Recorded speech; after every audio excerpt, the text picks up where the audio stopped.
जो कुछ हो रहा है उसका जिम्मेदार कौन है?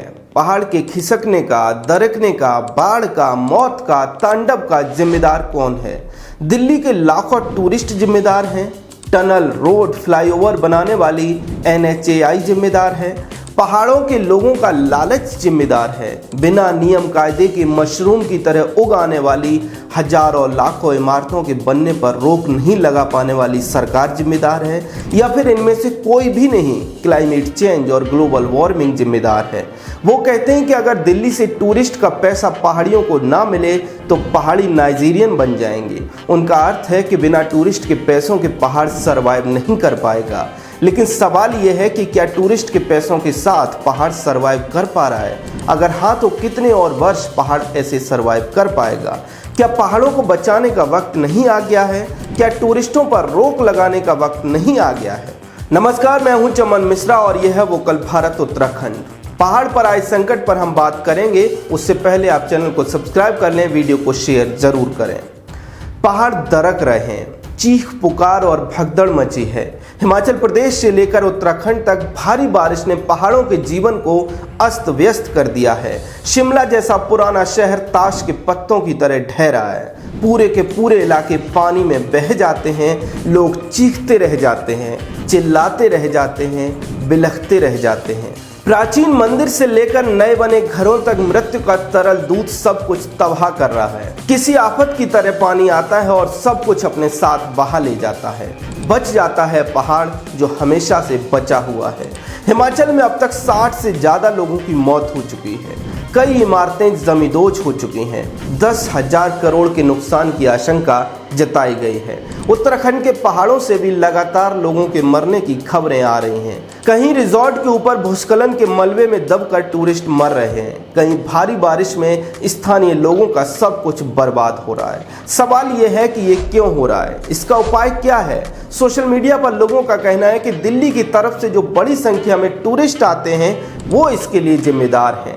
लोगों का कहना है कि दिल्ली की तरफ से किसी के घर में बच्चों की छुट्टी हुई, चलो मसूरी, चलो शिमला शुरू हो जाता है। इतनी बड़ी संख्या में आने वाले टूरिस्टों के कारण पहाड़ का अस्तित्व खतरे में पड़ गया है। ये तार्किक भी है, क्योंकि जब टूरिस्ट कहीं पहुंचते हैं तो उनके लिए हर तरह की सुविधाएं करनी होती हैं। होटल बनते हैं, रिजॉर्ट बनते हैं, दुकानें बनती हैं, शॉपिंग कॉम्प्लेक्स खुलते हैं। ये आंकड़ा देखिए, तब आपको समझ में आएगा कि टूरिस्ट के पहुंचने से कैसी चीजें बदलती हैं, कैसी कंस्ट्रक्शन होता है। मनाली में 1980 में 10 होटल थे, 1994 में 300 होटल हो गए, 2009 में 800 होटल हो गए और 2022 में इन होटलों की संख्या 2500 थी।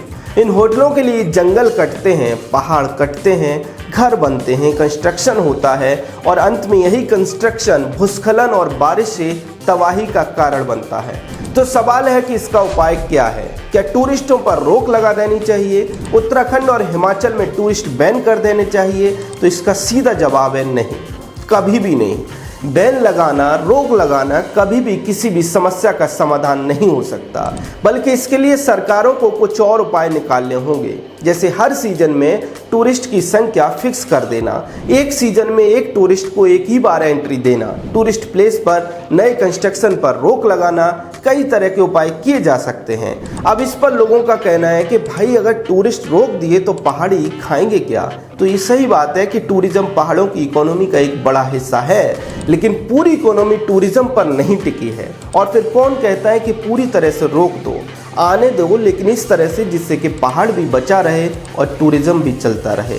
अब दूसरा सवाल उठता है कि पहाड़ों पर जो सड़कें बन रही हैं, फ्लाईओवर बन रहे हैं, बाईपास बन रहे हैं, टनल बन रहे हैं और इन्हें बनाने के लिए जो पहाड़ काटे जा रहे हैं, वो एक बड़ा कारण है भूस्खलन के लिए। और इस आपदा के लिए NHAI पर अक्सर सवाल उठते हैं कि वो वैज्ञानिकता के साथ पहाड़ों को नहीं काटते, इसलिए सड़क के किनारे के पहाड़ अक्सर गिर जाते हैं। हमें ये भी समझना पड़ेगा कि ये पूरा रीजन हिमालय है और हिमालय 2400 किलोमीटर में फैली सबसे नई पर्वत श्रृंखला मानी जाती है।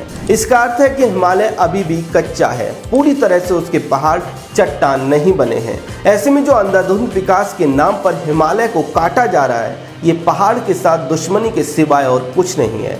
एक और बढ़ती आबादी है आबादी के कारण बढ़ता कंस्ट्रक्शन है, निर्माण कार्य है, और जब निर्माण कार्य होता है तो पहाड़ों को नुकसान होता ही होता है। ऐसे में पहाड़ी क्षेत्रों में आबादी का संतुलन बनाए रखना भी बहुत जरूरी है। ग्लोबल वार्मिंग और क्लाइमेट चेंज एक फैक्टर तो है, लेकिन सबसे बड़ा फैक्टर मनुष्य खुद ही है। इसलिए अगर पहाड़ों पर तबाही को रोकना है तो सरकारों के साथ, संगठनों के साथ लोगों को भी आगे आना पड़ेगा और पहाड़ों को बचाना होगा। पहाड़ों पर आई तबाही पर आपका क्या कहना है? हिमाचल प्रदेश और उत्तराखंड में भूस्खलन से, बारिश से, बाढ़ से जो लोगों की जान जा रही है, जो लोगों के घर गिर रहे हैं, जो चीख और पुकार मची है, उस पर आपका क्या कहना है? कमेंट सेक्शन में अपनी राय जरूर दें। चैनल को सब्सक्राइब कर लें। जय हिंद।